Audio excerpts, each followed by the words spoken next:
Hello! Hi friends. Welcome to our channel. మొత్తానికి మీనాకి అయితే మాణిక్యం గురించి తెలుసుకొని, ఇక మాణిక్యం గురించి తెలిసిన వెంటనే ఇక తన కాలర్ పట్టుకొని ఇంటికి తీసుకొని రావటం జరుగుతుంది. ఇక ఇంటికి తీసుకొని రాగానే ఒక్కసారిగా ఇంట్లో ప్రభాతి వాళ్ళందరూ చూసైతే షాక్ అవుతారు. ఇక మొత్తానికి రోహిణి కూడా షాక్ అయిపోయి అదేంటి ఇలా దొరికిపోయాడేంటి, అబ్బా! ఇప్పుడు ఇన్నాళ్ళుగా దాచిన ప్రతి నిజం బయటపడబోతుంది.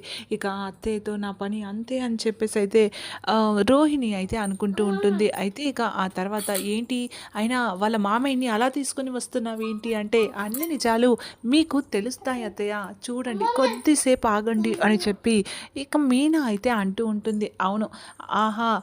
మొత్తానికి ఛేదించావు కదా మీనా, నువ్వు అనుకున్నది సాధించావు కదా, ఇప్పుడు కదా అసలు గుట్టు బయటపడబోతుంది అని చెప్పి బాలు కూడా అనబోతున్నాడు. ఓకే ఫ్రెండ్స్, మొత్తానికి మీనా మాణిక్యాన్ని పట్టుకొని రాగానే కాలర్ ఒక్కసారిగా అందరైతే షాక్ అవుతారు. మరి ఏం జరగబోతుంది అనేది ఫుల్ వీడియో మరి కాసేపట్లో మీతో షేర్ చేస్తాను. ప్రతి ట్విస్ట్ లేటెస్ట్ అప్డేట్స్ ముందుగా తెలుసుకోవాలి అనుకుంటే please subscribe. Thanks for watching. Bye.